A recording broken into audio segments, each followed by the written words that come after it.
Good afternoon, guys. It is, my God, it's after 12 o'clock. And I'm finally getting around to do this. I've been spending some time doing a bit of research. And let me tell you, I have found some doozies. Let's start with this. Trump threatens Iraq with very big sanctions unless it pays back billions for an airbase if troops are forced to withdraw. Let's start with that. We went there under the lie that Saddam had weapons of mass destruction. Here we are, 16 years later, and yes, I know it's 16 because we went the month after my daughter was born. She was born on February 4th, and we went in March 24th of 2003. Not only have we not found weapons of mass destruction at all, I'm not saying he didn't have the people to make it if he wanted to. I'm just saying we have not found none. Zero. 16 years later, nada. Goose egg. So, if anybody is going to sanction somebody in this situation, Iraq should be sanctioning us for billions in the destruction that we have done to the country. We have absolutely destroyed everything, looted artifacts for a democracy they never asked for. We were not invited in. There's absolutely no reason for us to go there. They were not involved with 9/11 attack. We now know the whole thing with that. We know the truth. So there's no point in BSing each other at this time.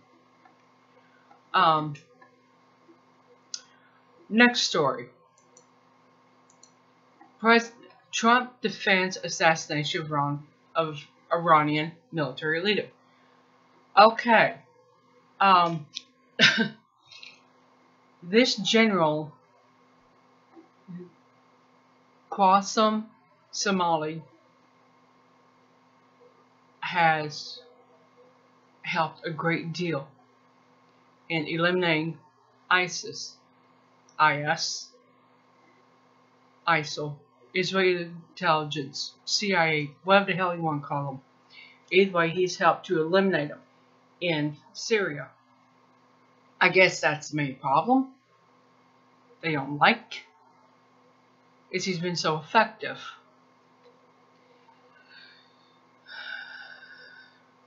And of course, Pompeo comes out and makes accusations that General Qasem was planning on attacking our soldiers in Iraq. Zero proof, not an ounce of proof whatsoever. But we're supposed to believe him.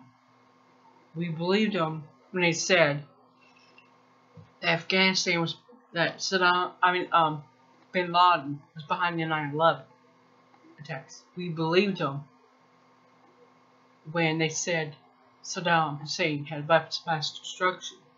He has a history. He had a history of using them, the ones that this government gave him. But like I said, nothing. They haven't found nothing. Now,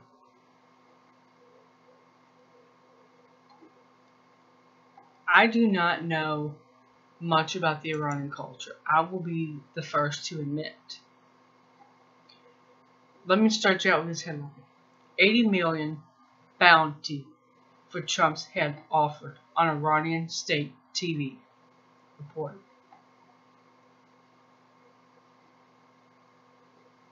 This is serious. I don't know if there's ever been a bounty by a foreign nation offered on one of our presidents.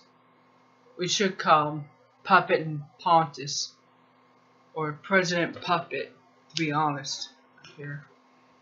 But I do not know if that's ever happened in the past.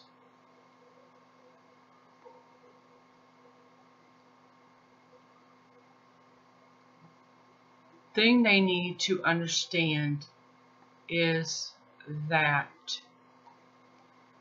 Trump is no more than a puppet. A very well-dressed puppet, as they all are. If Iran wants to prevent future attacks, then they need to go after the money masters. The ones that do all the billion-dollar donations. They need to get after those people. And then circle back for the parasites. I mean politicians. Excuse me. Boy, it's Monday. I'm just feeling a whole heap of truth coming on here. Now, I know this is probably going to rub some people the wrong way, but think about, how do you feel when you hear about our soldiers being killed in the line of duty in countries that we have no business being in? We were not invited there. We just showed up and that was that. How would you feel if somebody did that to us? Because it's about to happen, whether you realize it or not. And it's going to be under the guise of United Nations. What do you think all these campaigns to disarm people are for? They're hiring people left and right to hiring Americans to disarm Americans, because they know what's coming.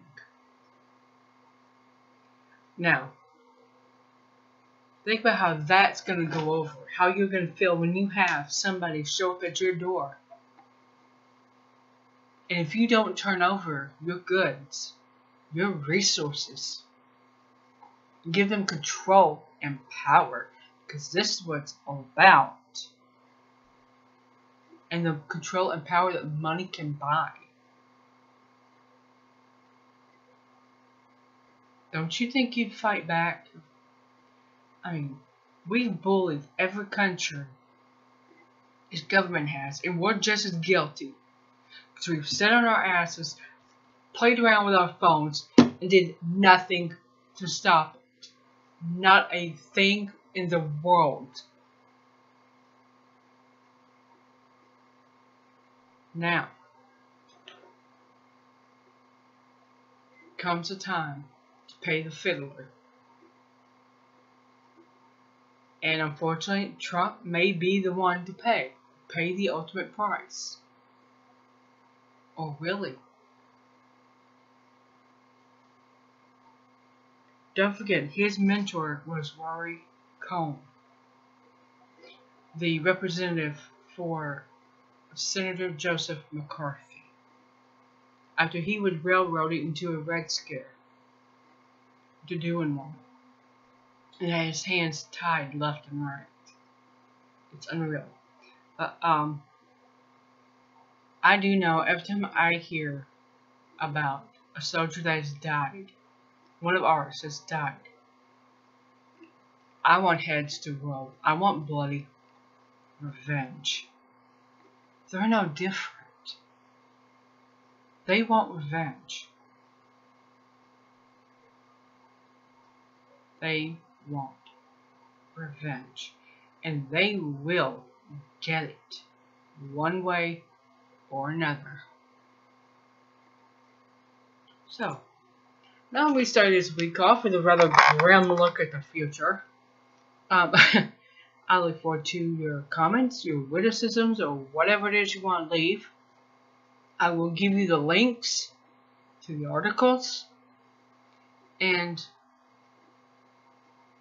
we'll keep an eye on these stories.